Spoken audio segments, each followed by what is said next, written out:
दोस्तों, आज के इस वीडियो में मैं आपसे द साइकोलॉजी ऑफ मनी इस बुक के चैप्टर 10 से एक बहुत ही इम्पॉर्टेंट मनी लेसन के बारे में बात करने वाला हूं, जिसे अगर आप सही से समझते हैं और उसे अपने लाइफ में अप्लाई करते हैं तो यकीन मानिए कि आपकी लाइफ ज़रूर बदल जाएगी। तो दोस्तों, उस इम्पॉर्टेंट मनी लेसन को समझने से पहले आइए एक शॉर्ट हिस्ट्री की कहानी को देखते हैं कि 1970 में क्या हुआ था। आप देखेंगे कि 1970 के दशक में जब दुनिया में इंडस्ट्रियल विकास बहुत तेज़ी से हो रहा था, नई नई गाड़ियाँ आ रही थी और दुनिया भर के इकोनॉमी में इस तरह के औद्योगिक विकास से जो हो रहे थे उसमें ईंधन यानी जो तेल की खपत थी वो बहुत ज़्यादा थी। और वहाँ पे प्रॉब्लम ये हो रही थी कि जिस तेज़ी से औद्योगिक विकास हो रहे थे, कंपनियां जिस तरह से आ रही थी, जिस तरह से तेज़ी से बहुत सारी गाड़ियां आ रही थी, वहाँ पे जो ऑयल की ज़रूरत थी वो बहुत ज़्यादा थी और उसके मुकाबले जो ऑयल यानी तेल का उत्पादन था वो काफ़ी कम था। और दुनिया भर में जो एक्सपर्ट है वो ये महसूस करने लगे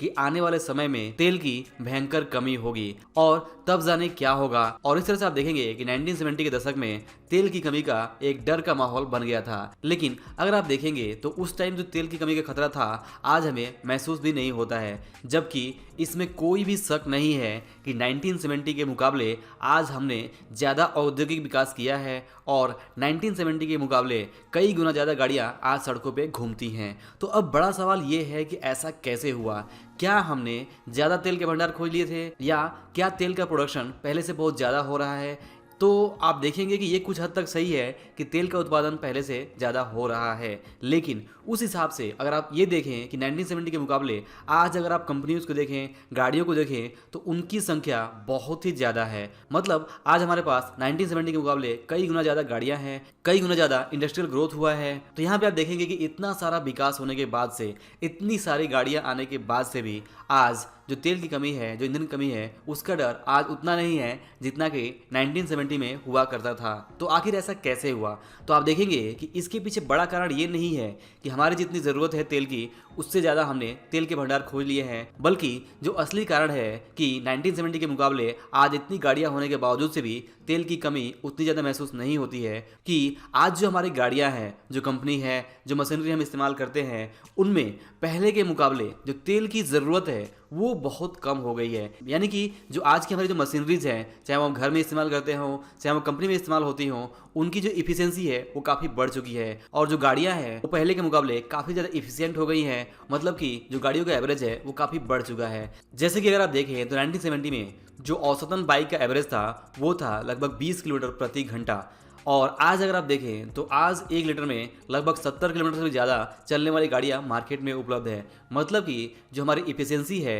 वो लगभग 4 गुना या 5 गुना बढ़ चुकी है। और इसीलिए इतना सारा इंडस्ट्रियल डेवलपमेंट होने के बाद से भी, इतनी सारी गाड़ियाँ होने के बावजूद से भी जो तेल की कमी है उस पर हमने काफ़ी हद तक कंट्रोल किया हुआ है। तो यहाँ पे लेसन ये है कि जिस तरह से आप देखेंगे कि जो तेल की कमी थी वो बिना तेल के उत्पादन को कई गुना बढ़ाए हुए हमने उस पर कंट्रोल कर लिया, और वो सिर्फ इसलिए हुआ है क्योंकि जो हमारी मशीनरीज थी उसके अंदर जो तेल की ज़रूरत थी उसको हमने कम किया है। बहुत ही इंपॉर्टेंट यहाँ पे लाइन है कि जो तेल की ज़रूरत है मशीनरीज में उसको हमने 1970 के मुकाबले काफ़ी कम कर लिया है। और बात करें कि इस इंपॉर्टेंट लेसन से आप अपनी फाइनेंशियल लाइफ में क्या कुछ सीख सकते हैं, तो बहुत ही सिंपल लेसन है कि जिस तरह से तेल के उत्पादन को बहुत ज़्यादा बढ़ाए बिना जो हमारी मशीनरी थी उसके अंदर जो तेल की ज़रूरत है उसको कम करके हमने तेल की कमी के ऊपर कंट्रोल कर लिया। ठीक उसी तरह से जो हमारी फाइनेंशियल लाइफ है उसके अंदर जो हमारी ज़रूरतें हैं अगर हम उस पर कंट्रोल कर लें तो भले ही हमारी इनकम या हमारा जो इन्वेस्टमेंट है वो बहुत ज़्यादा हमें रिटर्न ना भी दे, तो भी हम अपने जो पैसे की समस्या है उस पर काफ़ी ज़्यादा कंट्रोल कर पाएंगे। जी हाँ, बात है यहाँ पे ज़रूरत की। आपको अपनी ज़रूरतों पे कंट्रोल करना है। अगर आप ज़रूरतों पे कंट्रोल करते हैं तो भले ही आपकी आमदनी बढ़े या ना बढ़े तो भी आपको उतना ज़्यादा इफेक्ट नहीं करेगा। जिस तरह से हमने तेल की स्टोरी में देखा कि भले ही आज बहुत ज़्यादा गाड़ियां हैं और उसके बावजूद जो तेल की कमी है उस पर कंट्रोल किया गया है सिर्फ और सिर्फ उस गाड़ियों में तेल की ज़रूरत को कम करके। ठीक उसी तरह से हमें अपनी लाइफ में जो पैसे की कमी है अगर उस पर हम कंट्रोल करना चाहते हैं तो सिर्फ और सिर्फ अगर हम किसी तरीके से अपनी ज़रूरतों पे कंट्रोल कर लें तो निश्चित तौर पे हम अपने पैसे के ऊपर कंट्रोल कर पाएंगे। और यही important lesson mister Morgan Housel अपने book the psychology of money में चैप्टर 10 में हमें बताते हैं कि अगर बात आती है ज़रूरतों को कम करने की तो सिंपली हमें यहाँ पे ये करना है कि हमें जो अपनी सेविंग्स का रेट है, मतलब जो पैसे की बचत हम करते हैं, उसे हमें बढ़ाना है। और वो तभी बढ़ सकता है जब हम अपने जो खर्च है उसको कम कर लें। और अगर हम खर्च को कम करना सीख जाते हैं तो यकीन मानिए कि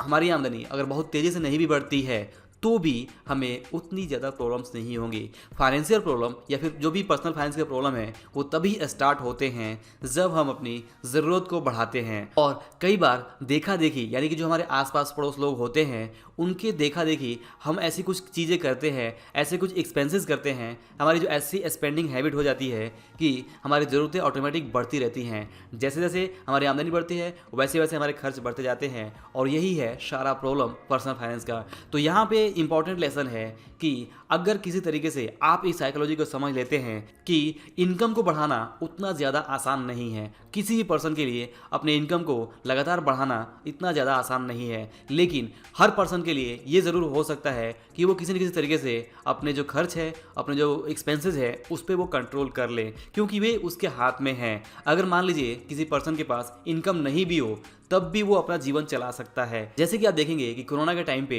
जो चीज़ें हुई उससे हमने एक चीज़ तो ज़रूर समझ लिया कि जो हमारी ज़रूरतें हैं वो बहुत कम है। वास्तव में जो हम बाहर एक दूसरे को दिखाने के लिए जो खर्च करते हैं वो बहुत ज़्यादा है और वहीं से सारा प्रॉब्लम शुरू होता है। जब आप इस बात का ध्यान रखते हुए खर्च करते हैं कि आपकी लोग तारीफ़ करेंगे जब आप ये चीज़ें खरीदेंगे, जब दिखाएंगे कि आपके पास ये है, आपके पास वो है, इस तरह की चीज़ें आप जब दिखाएंगे तब लोग आपकी तारीफ़ करेंगे। तो जो ये सोच है, इस सोच की वजह से हम बहुत ज़्यादा एक्सपेंस करते हैं और यही है सारा प्रॉब्लम। तो जिस तरह से आप देखेंगे कि कोरोना के टाइम पे जो हमारे एक्सपेंसेस थे, जो हमारी बेसिक नीड्स थी वो बहुत ही कम थी और हमने इस बात को समझ लिया क्योंकि 6-6 महीने आमदनी नहीं होने के बावजूद से भी हमें उतनी ज़्यादा प्रॉब्लम्स नहीं हुई। अगर प्रॉब्लम्स हुई तो जो हमारे लोन्स और ईएमआईज़ थे उसको पे करने में ही प्रॉब्लम हुई। तो इसी तरह से नॉर्मल लाइफ में भी अगर आप बात करें तो नॉर्मल लाइफ में भी अगर हम इस चीज़ को समझ लेते हैं, इस कॉन्सेप्ट को समझ लेते हैं, इस साइकोलॉजी को समझ लेते हैं कि अगर हमने खुद कंट्रोल नहीं किया तो जैसे जैसे हमारी इनकम बढ़ेगी हर साल उसी तरह से हमारे जो खर्चे भी हैं वो बढ़ते रहेंगे। क्योंकि ये चीज़ ऑटोमेटिक तरीके से काम करती है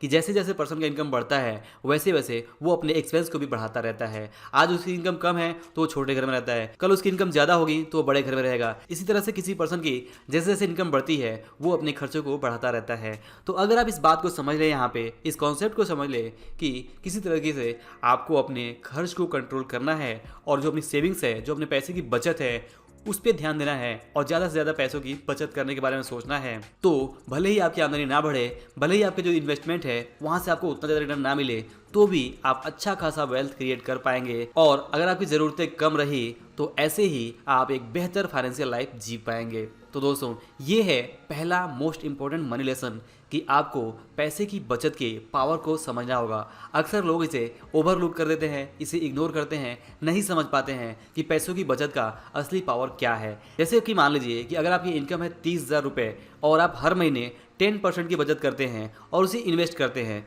तो आपने 3,000 की बचत की और उस इन्वेस्टमेंट पे अगर आपको 10% रिटर्न मिलता है तो आपने 300 रुपये पूरे साल में कमाए। वहीं पे अगर अपनी बचत की रेट को अगर आप बढ़ा देते हैं, अगर आप 15% या 20% बचत कर लेते हैं, तो आप देखेंगे कि आपने खुद से होके 6,000 रुपये की बचत कर ली और उस पर अगर आपको 5% भी रिटर्न मिल जाए तो आपने 300 रुपये पूरे साल में कमाए और आपका टोटल वहाँ पे 6,300 रुपये साल के अंत में हो गए। इसी तरह से अगर आप रेगुलर करते रहे तो आप देखेंगे कि भले ही जो लोग कम बचत करते हैं उनको रिटर्न ज़्यादा मिले तो भी वे लॉन्ग टर्म में आपसे काफ़ी पीछे रहेंगे। क्योंकि होगा ये कि जैसे जैसे उनकी इनकम बढ़ेगी और वे इस कॉन्सेप्ट को नहीं समझेंगे तो वे अपने खर्चों को भी बढ़ाते रहेंगे और भले ही उनके इन्वेस्टमेंट से जो रिटर्न है वो ज़्यादा मिले बट ओवरऑल वे आपसे पीछे ही रहेंगे क्योंकि वे बचत कम कर रहे हैं और आप बचत ज़्यादा कर रहे हैं और आपको वहाँ पर रिटर्न भले ही कम मिले तो भी आप आगे रह पाएंगे। और दोस्तों दूसरा इंपॉर्टेंट लेसन आपको समझना होगा कि वास्तव में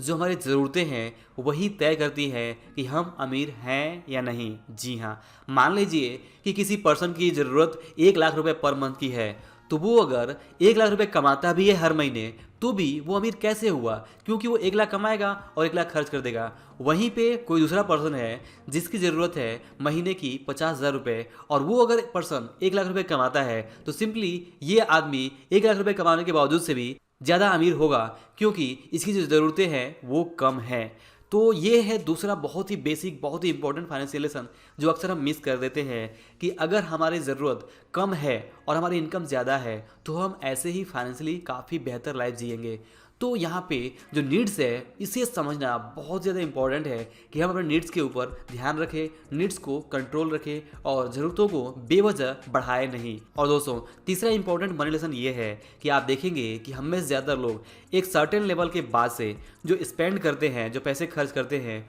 वो सिर्फ अपने या अपने परिवार के ईगो को सेटिस्फाई करने के लिए करते हैं। यानी कि अगर आप कहीं पे 200 रुपये के बदले 1,000 रुपये की कोई चीज़ खरीद रहे हैं तो अब सिर्फ और सिर्फ आप अपने ईगो को सेटिस्फाई करने के लिए कर रहे हैं और आप दूसरों को दिखाने के लिए वहाँ पे कर रहे हैं, क्योंकि बेसिक जो नीड्स है वो आपकी बहुत कम ही है। हमें इस बात को समझना होगा कि अपने ईगो को सेटिस्फाई करने के लिए अगर हम खर्च करते रहे तो हम फाइनेंशियल ट्रैप में, कर्ज के जाल में बहुत आसानी से फंस सकते हैं और हमारे लिए इससे निकलना बाहर भी काफ़ी मुश्किल होगा जब तक कि हम अपनी आदतों को बदले नहीं। और आदतें जो होती है वो जल्दी बदलती नहीं है। तो अगर आपकी आदत है ज़्यादा खर्च करने की तो इसे आप ज़रूर समझें और इसे कंट्रोल करें और देखें कि आप जो ज़्यादा खर्च कर रहे हैं कहीं ना कहीं उसमें आपका ईगो आ रहा है और आप अपने ईगो को सेटिस्फाई करने के लिए ही ज़्यादा खर्च कर रहे हैं। अगर आप ईगो को समझ लिए और इस बात का केयर करना छोड़ दिए कि लोग आपके बारे में क्या सोचेंगे तो सिंपली आपके खर्चे ऑटोमेटिक कम हो जाएंगे। जी हाँ, ज़्यादातर लोग इसलिए ज़्यादा खर्च करते हैं क्योंकि वे दूसरे लोगों के बारे में ज़्यादा सोचते हैं कि अगर वे ये कपड़ा पहनते हैं तो लोग क्या कहेंगे,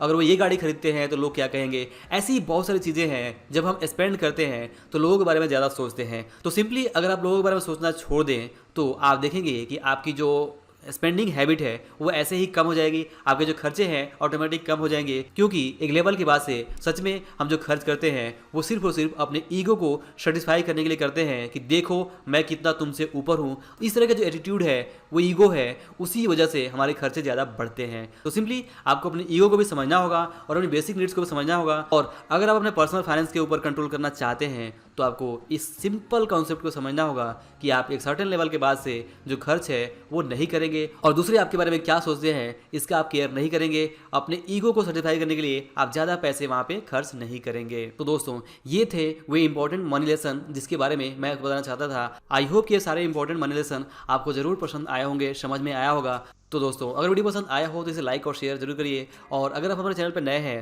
तो चैनल को सब्सक्राइब करके बेल आइकन में जरूर प्रेस करिए ताकि आप हमारे आने वाले वीडियोस को मिस ना कर सकें। और अंत में इस वीडियो को पूरा देखने के लिए और हमारे साथ जुड़े रहने के लिए आप सभी का दिल से बहुत बहुत धन्यवाद।